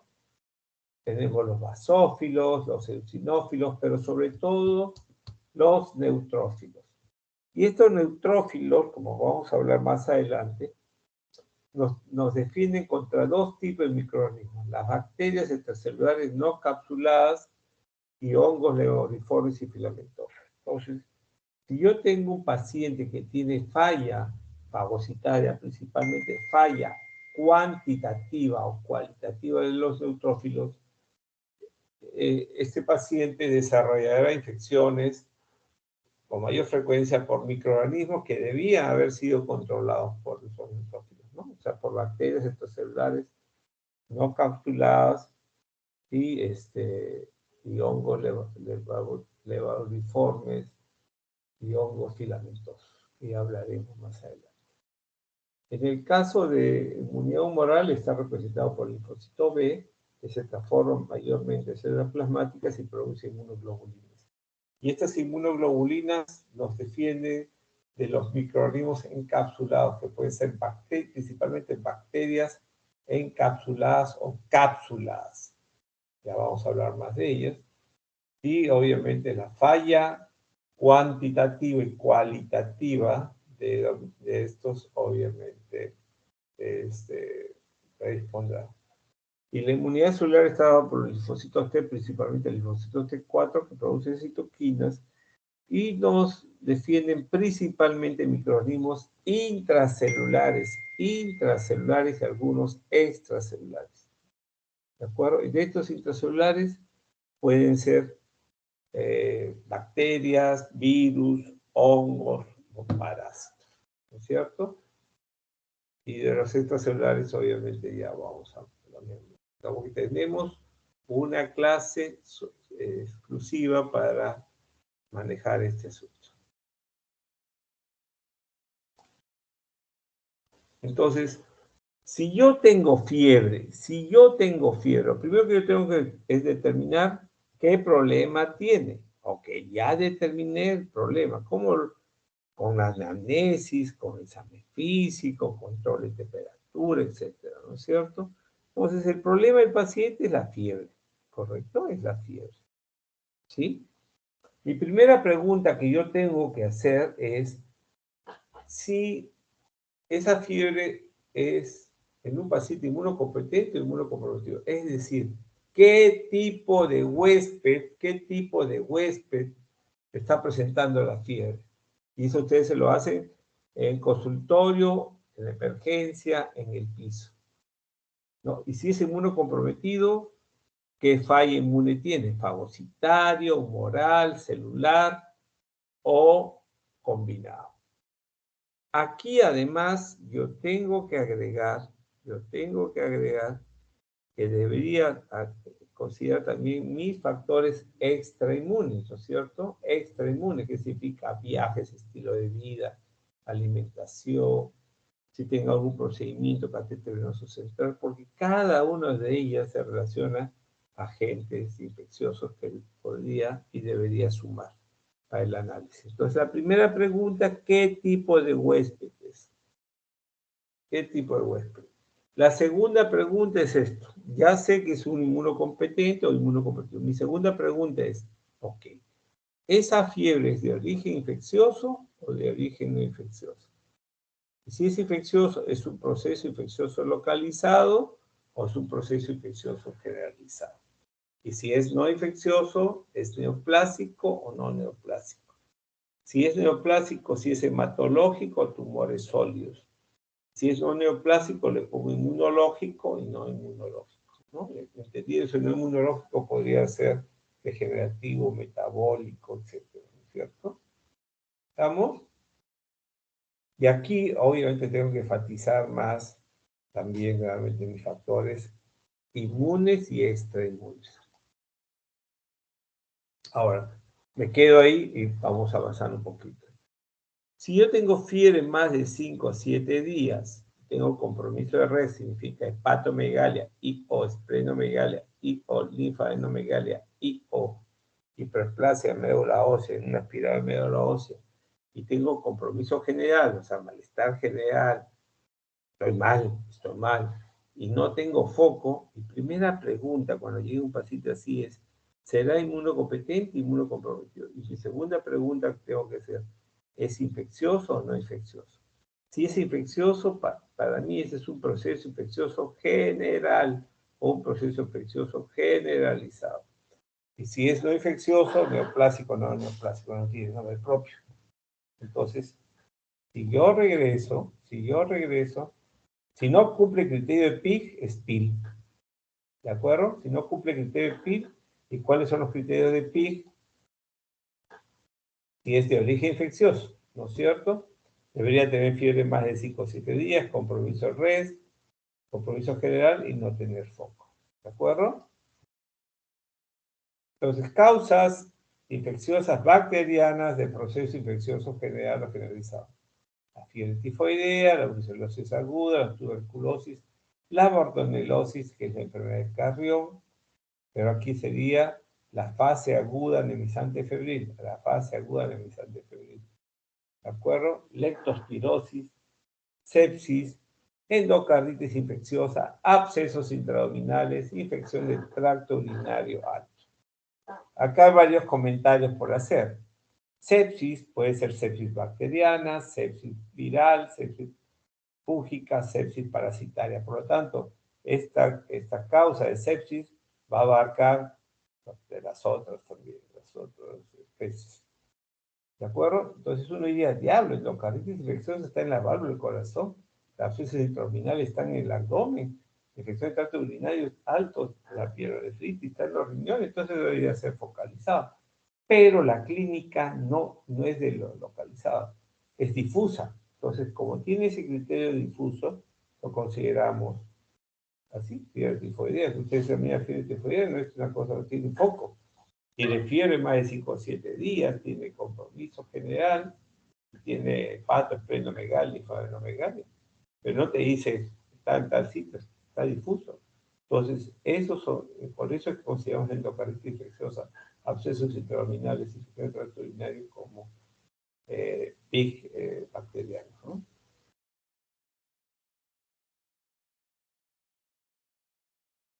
En viral tenemos la mononucleosis infecciosa por Epstein-Barr virus y el síndrome de mononucleosis, digamos, significa los síntomas de la mononucleosis, pero que es producto de otro agente infeccioso. Virales que tenemos el VIH, la infección primaria, el virus de hepatitis B, la rubiola, el citomegalovirus, causas no virales, por ejemplo, parasitarias, toxoplasmosis agudas, y causas no infecciosas, reacción adversa a medicamentos, linfoma maligno, vasculitis sistémica, por ejemplo, ¿no? Y acá hay sepsis, ya vamos a definir sepsis luego, ¿correcto? Tenemos una clase especial para eso. Pero es sepsis viral, lo tenemos en COVID, por ejemplo, ¿no? Causas parasitarias, toxoplasmosis aguda, malaria, sepsis parasitaria, fúngico, fungemia, ¿no? Pero fungemia es el hongo en sangre, pero sepsis micótica, sepsis, ¿no es cierto? También. ¿Estamos? Es muy importante.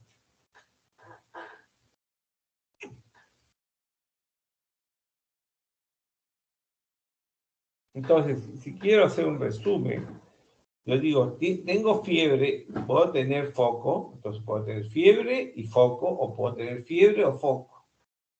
Entonces, foco, ¿qué podría ser? Tengo un compromiso pulmonar, Mi primera pregunta es inmunocompetente, inmunocomprometido. Y mi segunda pregunta es infeccioso o no infeccioso. Entonces, ese foco pulmonar es parte de un proceso infeccioso localizado o es parte de un proceso infeccioso generalizado. Igual si es neoplásico o no neoplásico. Lo que tienen que recordar también es que de un proceso infeccioso localizado puede generalizarse. Y de un proceso infeccioso generalizado puede localizarse, llegar a ser un PIB. ¿De acuerdo? Tienen que estar atentos, O son primarios PIB, o son secundarios PIB. Cuando yo tengo fiebre en un paciente inmunocompetente, yo tengo que descartar que no sea inmunocomprometido, entonces, ¿no es cierto? Tengo que descartar. Y una vez que he descartado, busco mis factores extrainmunes, ¿no? Los datos epidemiológicos, factores predisponentes, ¿cierto? Viajes, estilo de vida, epidemiológicos, etcétera, ¿no? Procedimientos, etcétera, ¿no? Factores extrainmunes. ¿Estamos? Ok, fíjese, ¿eh? Para inmunocompetente descarto. Y para inmunocomprometido sumo. La inmunidad, qué tipo, vaya fagocitaria, inmunidad celular, y los factores extrainmunes, ¿no es cierto? Entonces se hace más complejo. ¿Qué quiere decir entonces? ¿Cómo puedo entender? Que todo lo que yo haga, todo procedimiento, todo estilo de vida, todo se relaciona siempre con alguna, en mayor o menor grado, con agentes infecciosos. Entonces tengo que saber cuáles son. Siempre en las clases vamos a hablar de estos 3 parámetros. El dato epidemiológico, cuadro clínico y los exámenes auxiliares. El dato epidemiológico, ¿qué vamos a mirar? Vamos a mirar los exámenes directos, el dato epidemiológico, perdón. El dato epidemiológico lo que vamos a mirar son los factores de riesgo, los factores condicionantes, los factores predisponentes de la infección. El cuadro clínico ya sabemos si es fiebre, no fiebre, y alguna otra cosa más asociada. Y los exámenes auxiliares tienen que recordar 2 tipos. Hay exámenes auxiliares que son dependientes del cultivo y otros que son independientes del cultivo. ¿De acuerdo? ¿Cuáles son los dependientes del cultivo? Los exámenes directos, las tinciones y los cultivos. El problema, pues, que demoran, pues, ¿no? Y las independientes cultivos son la búsqueda de antígenos, la detección de antígenos, anticuerpos y las pruebas moleculares, ARN. Entonces, ¿cuál es la ventaja ahí? Tiempo, son rápidos, ¿no es cierto? Pero también son caros. Obviamente vamos a hacer las imágenes, anatomía patológica, etcétera, ¿no? El citológico, bioquímico, en fin, ¿no? Pero para recordar un poquito esto. El tratamiento va a ser siempre sintomático y obviamente antiinfeccioso, que ya vamos a hablarlo posteriormente.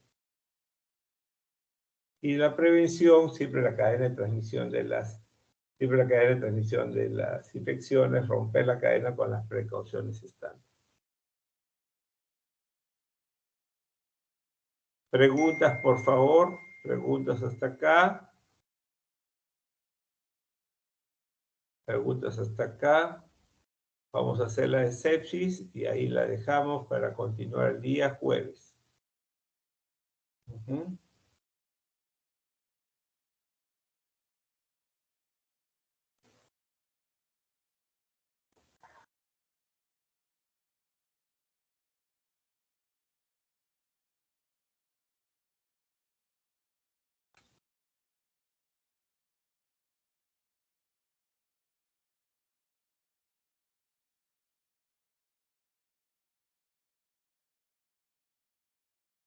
Ok. Ahora vamos a enfocar sepsis, ¿no? Vamos a enfocar sepsis. ¿Ok? Fíjense una cosa.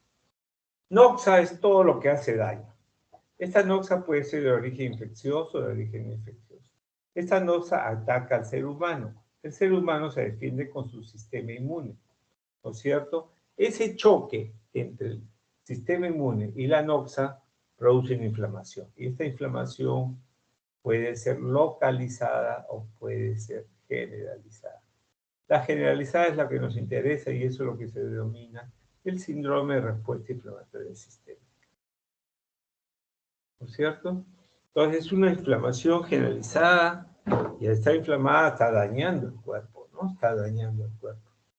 Entonces este sí le llama síndrome de respuesta inflamatoria sistémica. Síndrome de respuesta inflamatoria sistémica. Y los criterios son leucocitos mayores de 12.000 o menor de 4.000 o más del 10% de bastonados a la temperatura mayor o igual a 38 o menor de 36, la frecuencia cardíaca mayor de 90 y la frecuencia respiratoria mayor de 20, una presión de CO2 menor de 32. Cuando hablo de síndrome de respuesta inflamatoria sistémica, cuando hay dos o más. ¿Qué cosa es el CIRS? El CIRS, esta respuesta inflamatoria sistémica, es muy sensible y nos dice algo pasa, algo está pasando en el cuerpo, pero no nos dice el origen. Recuerden lo que hemos hablado acá, ¿no?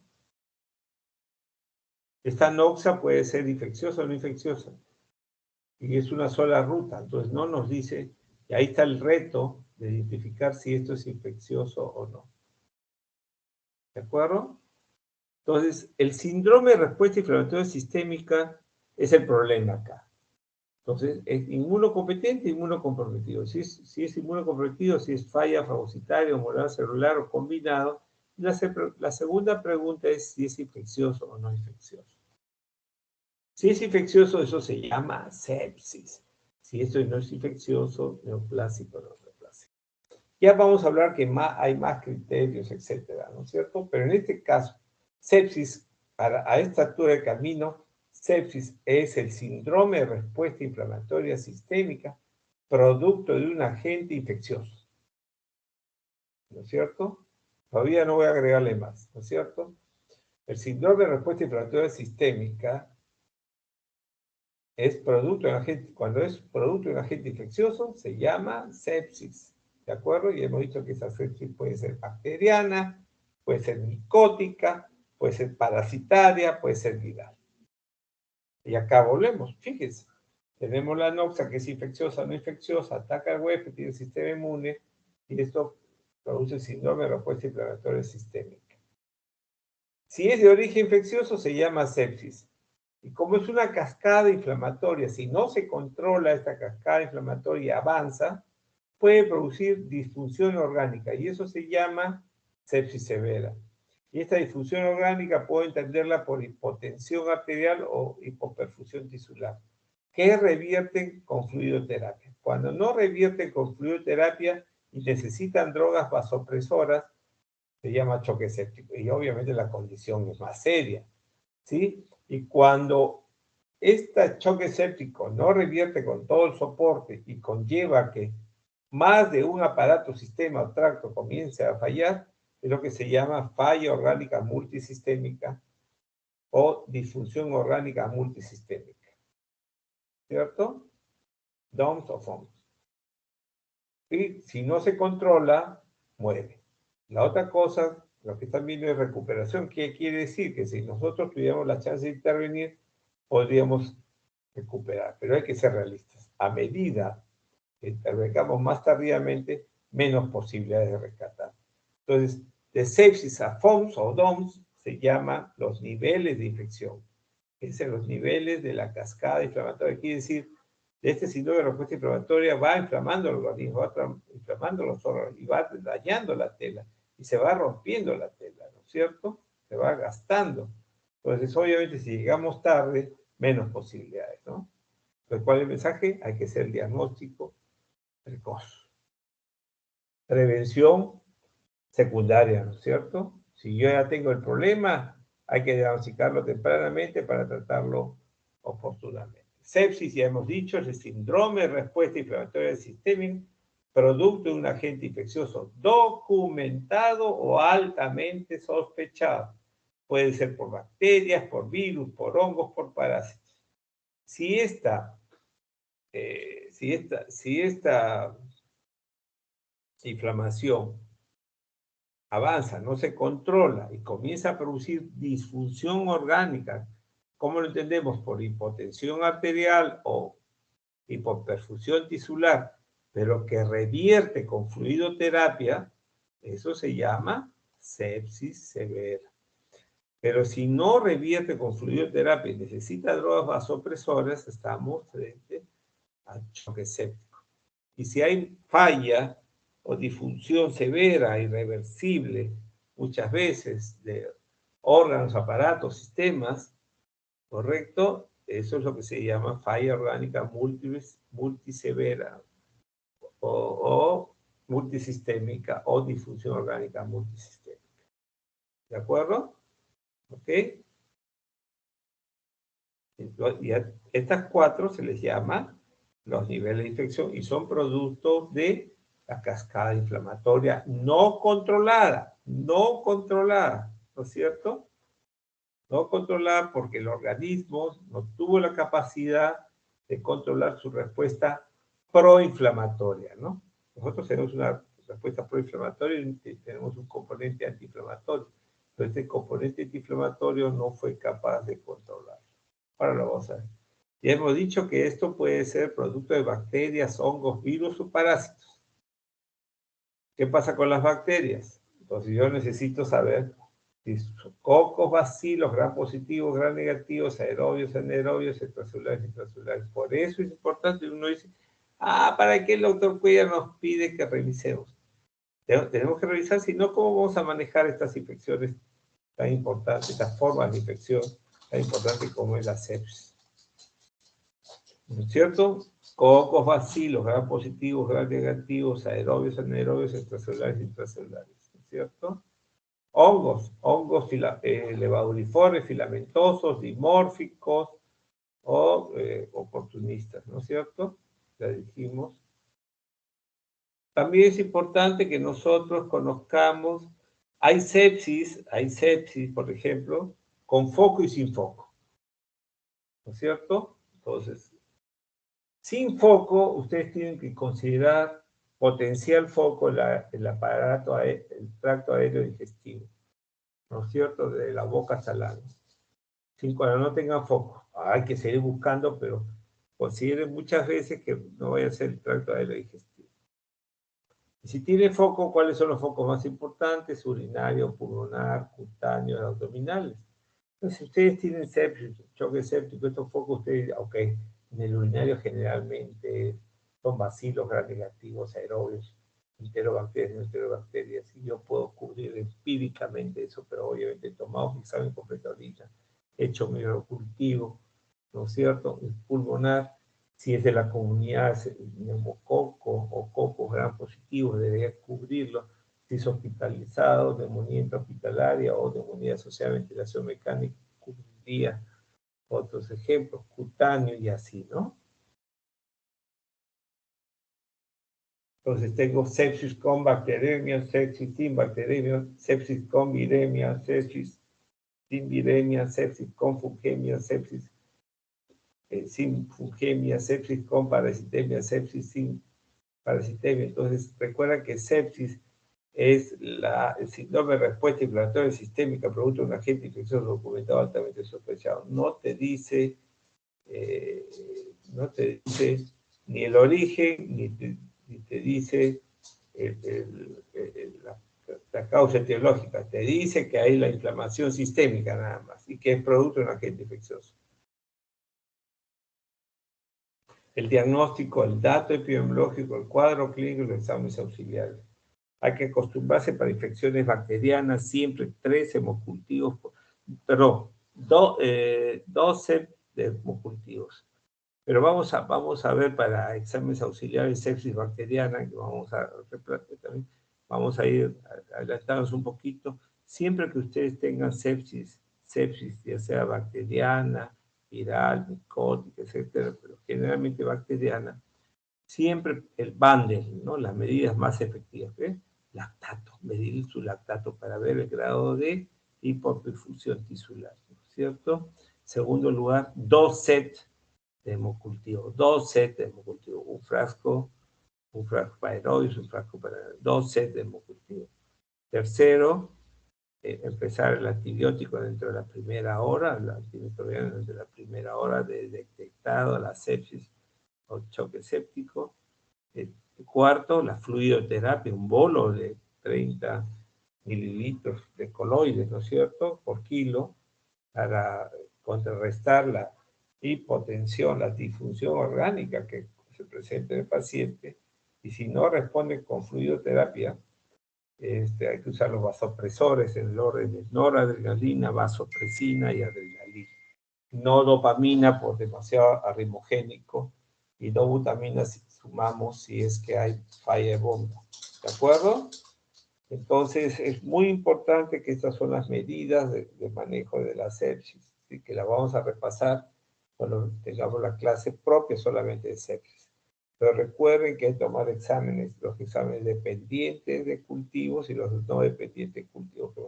Hay más imágenes y otros exámenes, ¿no es cierto?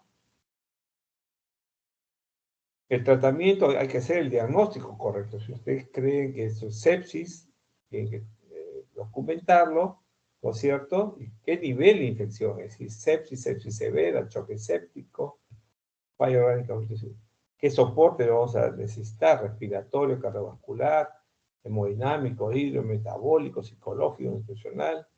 Terapia antiinfecciosa, ¿no? Esa terapia antiinfecciosa tiene que ser por una droga o más de una, tiene que tener carácter bactericida y así vamos a... El manejo quirúrgico, si hay que cortar la pierna, si hay que drenar un absceso, etc. Y hay que modular metabólica en el sistema. Quiere decir esto, bien oxigenado, bien hidratado y normoglicemia, ¿no? Bien hidratado, bien oxigenado y glucosa, ¿no? Glucosa es glicémico, lo posible, controlada la glucemia. ¿Correcto? Y los antibióticos, ¿qué cosa vamos a utilizar en el caso de bacterias? Que sean bactericidas, conocer su farmacocinética y farmacodinamia. La droga intravenosa puede ser una droga, puede ser en combinación. Sinergismo, sumar efectos, evitar antagonismo. Interacciones con otras drogas que pueda recibir, bajan las concentraciones, por lo tanto perdemos la efectividad de respuesta. Cuidado con los efectos secundarios también, y costos, sobre todo costos, ¿no? Costos. Vamos a ir revisando más adelante eso, ¿no? Y la prevención, obviamente la cadena de prevención. ¿Qué bichos con los factores predisponentes, condiciones de qué bichos están sumando con la falla inmune, qué agentes con los procedimientos, con los viajes, etcétera, junto todas las posibilidades de agentes infecciosos que estén causando el problema y obviamente aplico mi medida de prevención para romper esa cadena de transmisión, ¿no? Con las precauciones estándar, recuerdo. ¿Ok?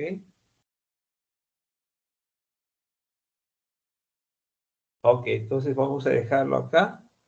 Vamos a dejarlo acá y mañana martes es feriado, no hay clases, como les habrán informado, por lo menos conmigo no. El miércoles no me toca y nos vamos a reencontrar el jueves a las 12 del día, Dios mediante. Delegada, ¿alguna pregunta o alguien del grupo, alguna pregunta? Dígale a Kawina que no falten sus clases. ¿Ya llegó Kawina? ¿Kawina llegó? Está en la lista, pero no está conectada, ¿no es cierto? Delegada, ¿puede contestarme, por favor? Doctor, bueno, sí, así estoy presente. Ya. ¿Por qué llegó tarde?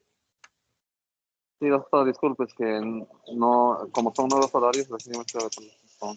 La primera y última. Primera y última. Sí, doctor, presente. Baltasar recién se ha conectado, Baltasar se había ido, ¿no, Baltasar? No, doctor, sí está acá. Ya. Ok, conteste, ¿ya? Conteste. Si no contesta, yo no sé, si voy a asumir que no está y paro la clase, ¿de acuerdo? Sí, doctor. Ok, ¿alguna pregunta, por favor? ¿Alguna pregunta? Bueno, revisen los temas y el jueves conversamos, ¿ya? Antes de empezar continuar con las teorías. Muy bien. Sí, doctor. Ya. Hasta luego. Sean puntuales, por favor, ¿ah? Sean puntuales.